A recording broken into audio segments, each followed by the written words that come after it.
بسم الله الرحمن الرحيم بسم الله الرحمن الرحيم. السلام عليكم ورحمة الله وبركاته. الحمد لله على إحسانه والشكر له على توفيقه وامتنانه. أشهد أن لا إله إلا الله وحده لا شريك له وأشهد أن محمدا عبده ورسوله الذي لا نبي ولا رسول بعده. اللهم صل وسلم وبارك على عبدك ورسولك محمد وعلى آله وأصحابه أجمعين. اللهم لا علم لنا إلا ما علمتنا إنك أنت العليم الحكيم وتب علينا إنك أنت التواب الرحيم. اللهم انفعنا بما علمتنا وعلمنا ما ينفعنا وزدنا علما. ثم أما بعد. Alhamdulillah, segala puji bagi Allah Subhanahu wa taala. Salawat dan salam semoga selalu tercurahkan kepada Rasulullah sallallahu alaihi wasallam beserta keluarga beliau dan sahabat-sahabat beliau radhiyallahu anhum ajmain. Kaum muslimin jamaah salat maghrib yang semoga dirahmati oleh Allah Subhanahu wa taala. Alhamdulillah, pada malam ini kita bisa kembali bersilaturahmi yang kita rangkai dengan kajian ilmu.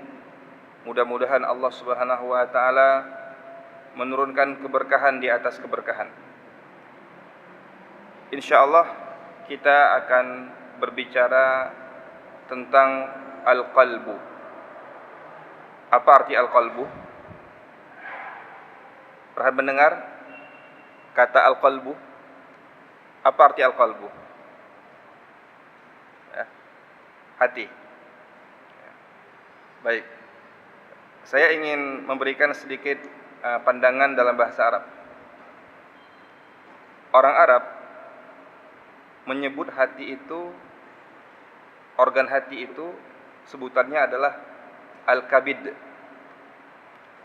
di mana secara anatomi tubuh letak hati itu di bawah tulang rusuk sebelah kanan. Betul nggak? Betul nggak? Letak hati itu secara anatomi tubuh itu letaknya di bawah tulang rusuk sebelah kanan. Betul nggak? Ada yang dokter nggak? Atau ada yang punya latar belakang yang pernah belajar biologi kemudian masih ingat tentang struktur tubuh manusia? Letak lambung sebelah mana? Sebelah kanan atau sebelah kiri? Kita belajar lagi ya. Ini mohon maaf kalau misalnya ada yang pakar tentang ini atau ada seorang dokter yang tahu tentang letak organ tubuh, nanti tolong dikoreksi. Tapi sejauh pengetahuan saya, bahwa hati itu letaknya di bawah tulang rusuk sebelah kanan.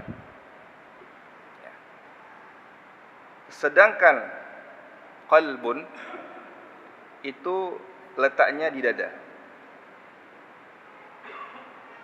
Qalbun itu letaknya di dada. Bagaimana kita bisa mengetahui bahwa qalbun itu letaknya di dada? Karena Rasulullah sallallahu alaihi wasallam menjelaskan dalam sebuah hadis sahih ketika beliau menunjuk di mana letak ketakwaan, beliau mengatakan apa? At-taqwa hahuna. At-taqwa hahuna. At-taqwa hahuna wa yushiru ila sadrihi thalatha. Beliau mengatakan takwa itu letaknya di sini. Takwa itu letaknya di sini. Takwa itu letaknya di sini. Rasul tidak mengarah pada ini. Tapi Rasulullah sallallahu alaihi wasallam mengarah pada apa? At-taqwa hahuna. Dan masih banyak ayat-ayat dalam Al-Qur'an maupun hadis Rasulullah sallallahu alaihi wasallam yang menjelaskan bahwa letak al-qalbu itu adalah di dada. Jadi, apa arti al-qalbu? Dalam bahasa Arab, ya, al-qalbu itu artinya jantung.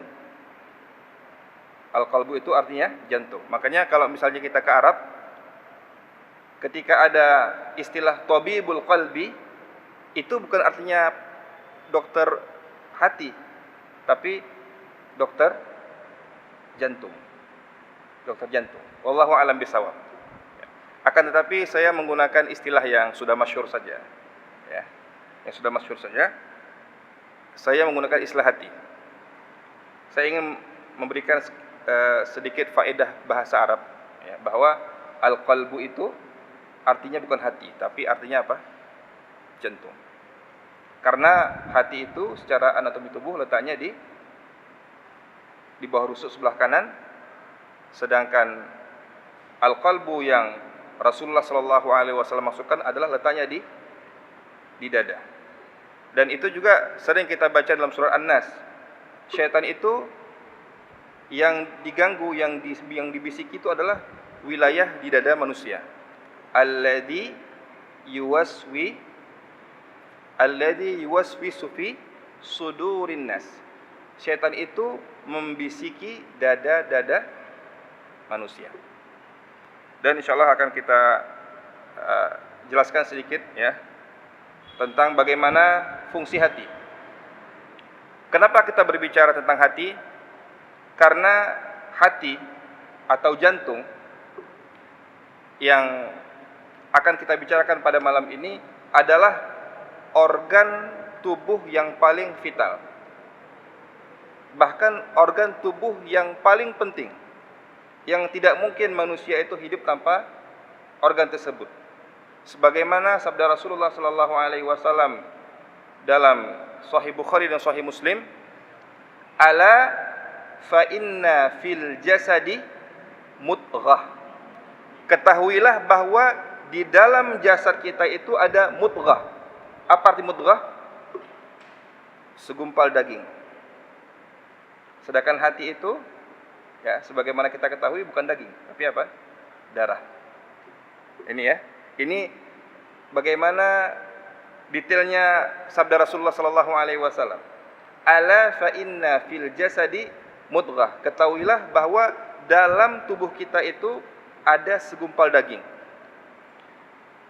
Fa in saluhat, jikalau gumpalan daging itu baik, saluhal jasadu kullu, maka seluruh fisik kita, seluruh jasad kita itu dalam keadaan baik. Wa idza fasadat, dan apabila organ tersebut rusak, fasadal jasadu kullu, maka rusak semua jasad kita. Ala wahiyal qalb, ketahuilah bahwa organ itu adalah al-qalb.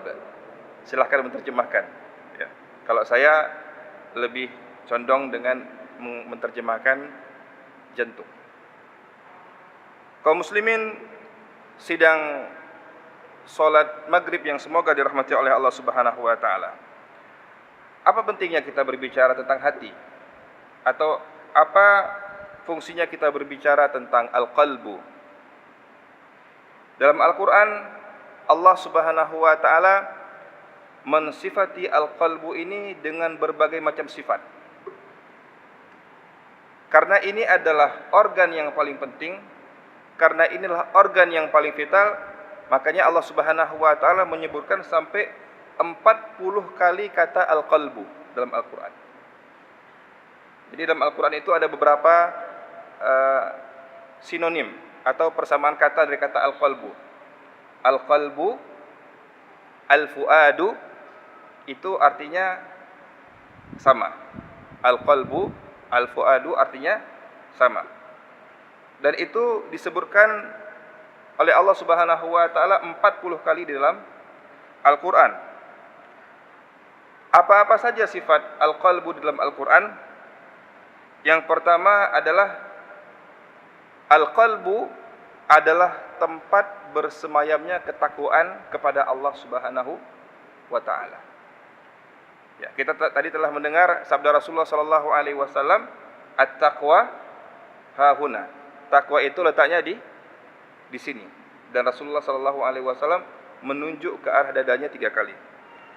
Kemudian Allah Subhanahu wa taala berfirman dalam surat Al-Hajj ayat 32, "Dzalika wa man yu'azzim sya'airallahi fa innaha min taqwal qulub."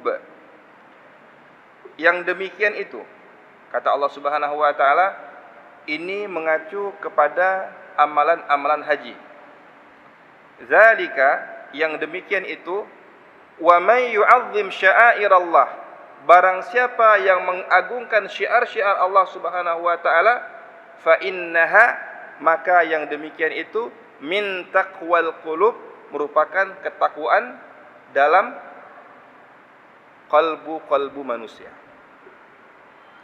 Jadi letak ketakwaan itu bukan di mata, letak ketakwaan itu bukan di telinga, tetapi letak ketakwaan itu adalah di kalbu manusia. Makanya penting kita menata kalbu. Ya. Jangan sampai kita sekarang ini apa? Sekarang ini kita hidup di zaman lebih mementingkan keindahan fisik daripada keindahan kalbu. Ya. Kalau misalnya masalah fisik, kita nomor satu. Ya. Model rambut. Ya. Kalau kita datang ke salon atau kita datang ke tukang pangkas, ya, kita lihat di dinding tukang pangkas itu ada 36 model, ya. Jadi tinggal tunjuk aja, ya. Mau yang mana? Model mana? Saya pengen model yang 6. Saya pengen model yang 32, ya. Atau masalah mata. Masalah mata ini juga banyak cara untuk memperindah mata. Ya. Ada yang menggunakan celak, ya. Ada yang supaya kelihatan tambah ganteng, tambah cantik, pakai kontak lens. Ya. Kemudian bahkan gigi. Nah, gigi itu supaya lebih indah, ya, biasanya dipasang behel supaya kelihatannya lebih cantik dan sebagainya. Alis dan sebagainya. Tetapi sangat sedikit sekali yang menata hati. Padahal hati ini adalah organ yang paling vital dalam tubuh manusia. Makanya Allah Subhanahu wa taala mensifati bahwa hati adalah tempat bersemayamnya ketakwaan kepada Allah Subhanahu wa taala. Sifat yang kedua, bahwa hati ini adalah tempat untuk kita khusyuk. Untuk kita bisa khusyuk dalam melaksanakan ibadah-ibadah kepada Allah Subhanahu wa taala. Kita bisa khusyuk dalam solat. Kita bisa khusyuk dalam membaca Al-Quran. Kita bisa khusyuk dalam melaksanakan ibadah-ibadah kepada Allah Subhanahu wa taala sebagaimana firman Allah Subhanahu wa taala dalam surah Al-Hadid ayat 16, "Alam ya'ni lil ladzina amanu an takhsha'a qulubuhum li dzikrillah." Belum tibakah waktunya bagi orang-orang yang beriman untuk khusyuk qalbunya untuk berzikir kepada Allah Subhanahu wa taala. Masya Allah. Jadi khusyuk itu letaknya adalah di qalbu. Khusyuk itu letaknya di qalbu. Sifat yang ketiga yang disebutkan oleh Allah Subhanahu wa taala, bahwa hidayah yang kita minta selama kita melaksanakan sholat, kita meminta hidayah kepada Allah Subhanahu wa taala. Dalam sehari semalam ada 17 rakaat. Paling kurang ada 17 kali kita meminta supaya hati kita diberi hidayah oleh Allah Subhanahu wa taala. Ihdinas siratal mustaqim. Ya Allah, berikanlah kami hidayah untuk menuju ke jalan yang lurus. Masya Allah. Kita berdoa kepada Allah Subhanahu wa taala. Ternyata letak hidayah itu di hati-hati atau di kalbu-kalbu manusia. Sebagaimana firman Allah Subhanahu wa taala dalam surat At-Taghabun ayat yang ke-11, "Wa may yu'min billahi yahdi qalbah." Barang siapa yang beriman kepada Allah Subhanahu wa taala, niscaya Allah Subhanahu wa taala akan memberikan hidayah di kalbunya. Masya Allah. Jadi begitu pentingnya hati. Kita meminta hidayah kepada Allah Subhanahu wa taala, ternyata membutuhkan hati ya, sebagai sarana kita untuk menerima hidayah dari Allah Subhanahu wa taala. Di antara sifat hati yang Allah Subhanahu wa taala sebutkan di dalam Al-Qur'an, bahwa hati ini adalah tempat seseorang itu berkasih sayang. Jadi dari mana munculnya kasih sayang? Dari mana munculnya rasa ibadah dan sebagainya? Ternyata munculnya dari hati. Sebagaimana firman Allah Subhanahu wa taala dalam surah Al-Hadid ayat 28, "Wa ja'alna fi qulubil ladzina ittaba'uhu ra'fatan wa rahmah." Maka kami jadikan, kata Allah Subhanahu wa taala, fi qulubil ladzina ittaba'uhu, pada qalbu-qalbu orang-orang yang mengikuti Rasulullah sallallahu alaihi wasallam, ra'fah, rasa iba, wa rahmah, dan rasa kasih sayang. Masya Allah. Jadi begitu pentingnya hati. Makanya kita sebagai manusia yang diciptakan oleh Allah Subhanahu wa taala, salah satu fokus utama kita adalah bagaimana kita menata hati kita. Bagaimana kita memperindah hati kita. Karena sesungguhnya Allah Subhanahu wa taala tidak melihat yang mana yang lebih ganteng, yang mana yang lebih cantik, tetapi Allah Subhanahu wa taala melihat siapa yang hatinya paling bertakwa kepada Allah Subhanahu wa taala. Allah Subhanahu wa taala, Rasulullah sallallahu alaihi wasallam bersabda, "Innallaha la yanzuru ila suwarikum wala ajsamikum." Sesungguhnya Allah Subhanahu wa taala tidak melihat kepada bagaimana bentuk kalian dan bagaimana rupanya kalian. Allah Subhanahu wa taala tidak melihat itu. Karena apa? Karena orang yang hitam tidak pernah mungkin bisa menjadi putih, orang yang putih tidak bisa menjadi merah dan sebagainya, karena itulah ciptaan Allah Subhanahu wa taala. Tidak ada orang yang bisa mengubah warna kulit Bilal. Tidak ada orang yang bisa merubah warna kulit Khabbab bin Arad. Tidak ada orang yang bisa mengubah kulit Ummu Aiman yang menjadi budaknya Rasulullah sallallahu alaihi wasallam yang dimerdekakan. Mereka kulitnya hitam, tetapi di sisi Allah Subhanahu wa taala mereka itu mulia. Kenapa? Walakinnallaha yanzuru ila qulubikum. Akan tetapi Allah Subhanahu wa taala melihat kepada qalbu-qalbu kalian. Oleh karena itu kita dituntut untuk menata hati kita supaya kita mudah untuk bertakwa kepada Allah Subhanahu wa taala, mudah untuk khusyuk, mudah untuk menerima hidayah dari Allah Subhanahu wa taala, dan mudah untuk memunculkan rahmat dari Allah Subhanahu wa taala. Bahkan Allah Subhanahu wa taala menjelaskan di dalam surah Al-Anfal ayat 63 bahwa masalah hati ini adalah masalah yang berat.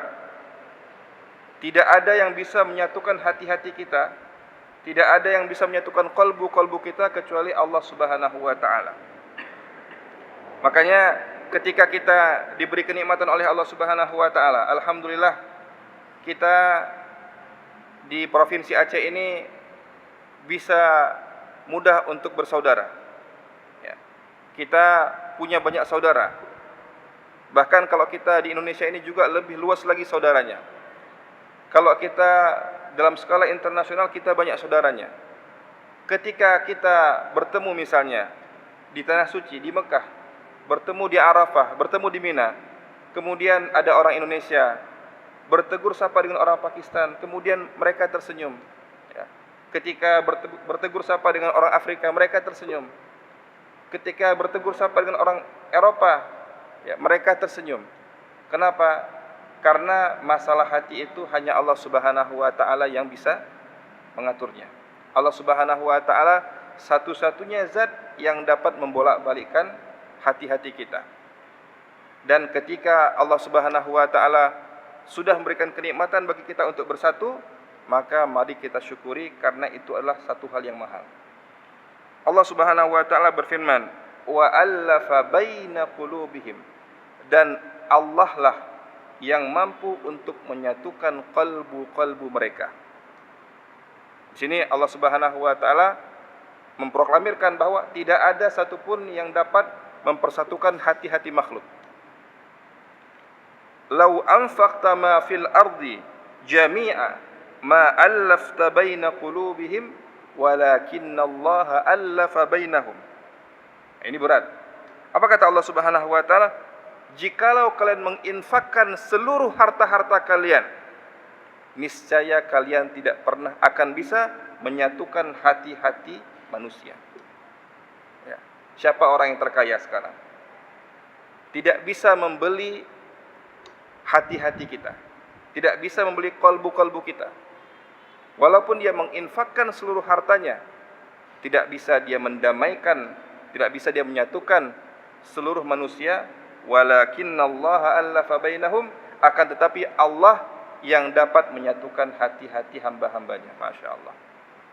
Jadi dari situ kita bisa melihat bahwa masalah hati ini adalah masalah yang mahal. Tidak bisa kita beli dengan harta. Tidak bisa kita beli dengan jabatan. Tidak bisa kita beli dengan emas. Tidak bisa kita beli dengan perak. Tetapi satu-satunya cara untuk mengislah, salah satu cara atau satu-satunya cara bagaimana kita bisa baik hatinya adalah dengan kita meminta kepada Allah Subhanahu wa taala. Suatu kali ibunda kita Aisyah radhiyallahu anha ditanya tentang doa yang sering dilantunkan oleh Rasulullah sallallahu alaihi wasallam. Karena yang paling mengetahui tentang kehidupan Rasulullah sallallahu alaihi wasallam adalah istri-istri Rasulullah sallallahu alaihi wasallam. Ya, jadi kadang-kadang sahabat yang lain terbatas karena tidak melihat bagaimana seluk-beluk dari kehidupan Rasulullah sallallahu alaihi wasallam. Tapi istri-istri beliau, ummahatul mukminin, mengetahui bagaimana seluk-beluk dari kegiatan Rasulullah sallallahu alaihi wasallam. Ya. Ada seorang sahabat yang bertanya kepada Aisyah radhiyallahu anha, bagaimana Rasulullah sallallahu alaihi wasallam di rumah? Ya. Aisyah menjelaskan bahwa Rasulullah sallallahu alaihi wasallam di rumah itu sebagaimana kalian di rumah. Rasulullah sallallahu alaihi wasallam mengadon roti sendiri. Rasulullah sallallahu alaihi wasallam menjahit baju sendiri. Rasulullah sallallahu alaihi wasallam terkadang membetulkan sandalnya sendiri. Ini menunjukkan apa? Rasulullah sallallahu alaihi wasallam ya, begitu mandirinya, bahkan untuk sebahagian kegiatan atau aktivitas tidak selalu melibatkan istrinya. Artinya istrinya banyak pekerjaan, ya. Maka Rasulullah sallallahu alaihi wasallam kalau melihat ada bajunya yang robek, beliau yang menjahit sendiri. Ketika beliau melihat sandalnya itu rusak, beliau yang memperbaiki sendiri. Kemudian sahabat yang lain bertanya pada Aisyah radhiyallahu anha, apa doa yang sering dilantunkan oleh Rasulullah sallallahu alaihi wasallam? Ini menjadi penting. Karena doa yang sering dilantunkan oleh Rasulullah sallallahu alaihi wasallam pastinya adalah doa yang terbaik. Yang sering dilantunkan oleh Rasulullah sallallahu alaihi wasallam adalah doa yang terbaik. Maka Aisyah mengatakan bahwa doa yang paling banyak atau yang sering dilantunkan oleh Rasulullah sallallahu alaihi wasallam adalah Allahumma ya muqallibal qulub tsabbit qalbi ala dinik. Ternyata Rasulullah sallallahu alaihi wasallam yang sudah dijamin masuk surga, bahkan orang yang pertama kali mengetuk pintu surga dan memasuki pintu surga. Tetapi Rasulullah sallallahu alaihi wasallam mengajarkan kepada istri-istrinya. Rasulullah sallallahu alaihi wasallam mengajarkan kepada umatnya bahwa doa yang penting dalam kehidupan kita itu adalah bagaimana hati kita ini dijaga oleh Allah Subhanahu wa taala. Allahumma ya Allah, ya muqallibal qulub, yang membolak-balikkan hati. Tsabbit. Apa itu tsabbit? Tetapkanlah, kokohkanlah qalbi. Ya, tadi silahkan diterjemahkan, ada jantung, ada hati. Ya. Qalbuku ya, ala dinik, di atas agamamu. Masya Allah.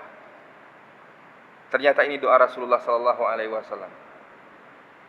Rasulullah sallallahu alaihi wasallam mensifati bahwa ya muqallibal qulub, yang dapat membolak-balikkan hati, hanya Allah Subhanahu wa taala. Tsabbit, maka tetapkanlah. Berarti apa? Sifat hati itu apa? Berubah-ubah. Qalbu itu sama dengan akar katanya qalaba. Ya, kata qalbu itu berasal dari 3 huruf.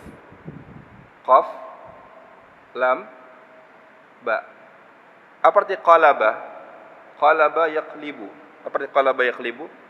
Qalaba yaqlibu itu artinya adalah membolak-balikkan. Membolak-balikkan. Makanya salah satu tugas petani itu apa? Qalaba yaqlibul ard. Apa arti qalaba yaqlibul ard? Membolak-balikkan tanah. Jadi kan itu kerjanya petani. Nah, jadi tanah yang di atas ke bawah, digemburkan. Itu tugasnya petani. Jadi qalaba itu artinya berbolak-balik. Jadi sifat utama hati itu apa? Berbolak-balik. Ya. Kadang-kadang kita melihat yusbihu mu'minan wa yumsi kafiran. Ya. Ketika pagi hari dia itu beriman, di malam hari dia itu jadi kafir. Itu kata Rasulullah sallallahu alaihi wasallam. Atau yusbihu kafiran wa yumsi mu'minan. Di pagi hari dia kafir, di malam hari dia beriman. Kita sering nggak mendapatkan seperti itu, fenomena seperti itu sekarang. Arti kekafiran di sini ada 2. Ada yang kekafiran yang mengeluarkan seorang dari daerah agama Islam, dan ada makna kekafiran itu adalah al-kufru bin ni'mah, kufur nikmat. Ya, ketika di pagi hari kita melaksanakan ibadah pada Allah Subhanahu wa taala, rupanya di malam hari atau di sore hari kita di PHK oleh satu perusahaan. Kemudian kita mengatakan, "Ya Allah, mana keadilan-Mu ya Allah?" Padahal Allah Subhanahu wa taala telah memberikan pada dia nikmat. Tapi dia menyalahkan Allah Subhanahu wa taala. Ya. Jadi hati itu sifatnya adalah berbolak-balik. Karena hati itu sifatnya berbolak-balik, maka solusinya adalah tsabbit, kokohkanlah. Qalbuku ala dinik, di atas agamamu ya Allah. Maka penting bagi kita kaum muslimin yang dirahmati oleh Allah Subhanahu wa taala untuk menata hati-hati kita. Mungkin secara mazhar atau secara penampilan luar kita tidak menarik, karena memang rupa kita adalah ciptaan Allah Subhanahu wa taala. Dan kita melihat ternyata ada di antara sahabat-sahabat Rasulullah sallallahu alaihi wasallam yang mungkin secara fisik tidak menarik, tetapi di sisi Allah Subhanahu wa taala luar biasa. Kita melihat ada Bilal bin Rabah yang kulitnya hitam. Kita bisa melihat Abdullah bin Ummi Maktum yang Allah Subhanahu wa taala katakan anja'ahul a'ma, ketika datang seorang tunanetra. Kita melihat misalnya Abdullah bin Mas'ud. Abdullah bin Mas'ud secara perawakan beliau kecil, ya, dan betis beliau itu sangat tipis, ya, sehingga kalau berjalan itu seperti tidak seimbang. Maka ada sahabat yang seperti mengatakan, ini Abdullah bin Mas'ud seperti orang yang terbang, ya, seperti orang yang jalannya tidak seimbang. Maka kata Rasulullah sallallahu alaihi wasallam, demi Allah, kakinya Abdullah bin Mas'ud itu lebih mulia dan lebih agung dari gunung Uhud di sisi Allah Subhanahu wa taala. Kita melihat misalnya ada para ulama kita di antara kalangan tabi'in Ada ulama yang namanya Al-A'raj. Apa arti Al-A'raj? Al-A'raj artinya yang pincang. Ada di kalangan tabi'in yang bernama Atha bin Abi Rabah, yang beliau mengatakan, saya itu mempunyai 6 cacat. 6 cacat. Tapi di sisi Allah Subhanahu wa taala, beliau adalah orang yang saleh. Kaum muslimin yang dirahmati oleh Allah Subhanahu wa taala, oleh sebab itu marilah kita sama-sama menata hati, karena di hari kiamat nanti Allah Subhanahu wa taala tidak menanyakan tentang indahnya mata kita, tetapi Allah Subhanahu wa taala akan bertanya, untuk apa mata itu kamu gunakan? Allah Subhanahu wa taala tidak melihat gigi kita yang indah, tetapi Allah Subhanahu wa taala akan bertanya, untuk apa mulut kamu gunakan? Dan Allah Subhanahu wa taala nantinya akan menerima seluruh amal soleh kita ketika hati-hati kita menjadi hati-hati yang selamat di hadapan Allah Subhanahu wa taala. Allah Subhanahu wa taala berfirman dalam surah Asy-Syu'ara, "Yaumul la yanfa'u malu wala banun." Nanti akan datang suatu hari tidak bermanfaat harta dan anak-anak, illa man atallaha biqalbin salim, kecuali orang-orang yang datang kepada Allah Subhanahu wa taala dengan qalbun yang salim. Ya, bukan ditanya tentang mata yang salim atau hidung yang salim atau telinga yang salim, tetapi Allah Subhanahu wa taala hanya menilai dari qalbun salim. Illa man atallaha biqalbin salim, kecuali orang yang datang kepada Allah Subhanahu wa taala dengan hati yang selamat. Itulah manhaj Rasulullah sallallahu alaihi wasallam. Itulah konsep Rasulullah sallallahu alaihi wasallam. Rasulullah sallallahu alaihi wasallam sebelum beliau menata hal-hal yang lain, Rasulullah sallallahu alaihi wasallam menata hati sahabat-sahabatnya. Rasulullah sallallahu alaihi wasallam menata kalbu-kalbu sahabatnya. Rasulullah sallallahu alaihi wasallam di awal-awal dakwah, ketika berumur 40 tahun, Rasulullah sallallahu alaihi wasallam memulai dengan menata kalbu-kalbu sahabatnya. Dengan apa? Bigharsil iman, dengan menanamkan keimanan kepada Allah Subhanahu wa taala. Ketika iman sudah bersemai di dada kita, itu semua perintah-perintah Allah Subhanahu wa taala kita akan kerjakan. Dan semua larangan-larangan Allah Subhanahu wa taala akan kita tinggalkan. Makanya menarik, Aisyah radhiyallahu anha mengatakan bahwa Rasulullah sallallahu alaihi wasallam ketika di awal-awal beliau berdakwah tentang surga, tentang neraka, Rasulullah sallallahu alaihi wasallam berbicara tentang rahmat Allah Subhanahu wa taala yang begitu luas. Kemudian Rasulullah sallallahu alaihi wasallam ketika di Madinah, baru Rasulullah sallallahu alaihi wasallam berbicara tentang al-ahkam, tentang hukum-hukum. Itu artinya apa? Perlu hati yang kuat, perlu hati yang kokoh untuk menerima syariat-syariat Islam. Ya. Ketika sahabat sudah kuat hatinya, sudah kokoh hatinya, maka Allah Subhanahu wa taala menurunkan syariat-syariatnya.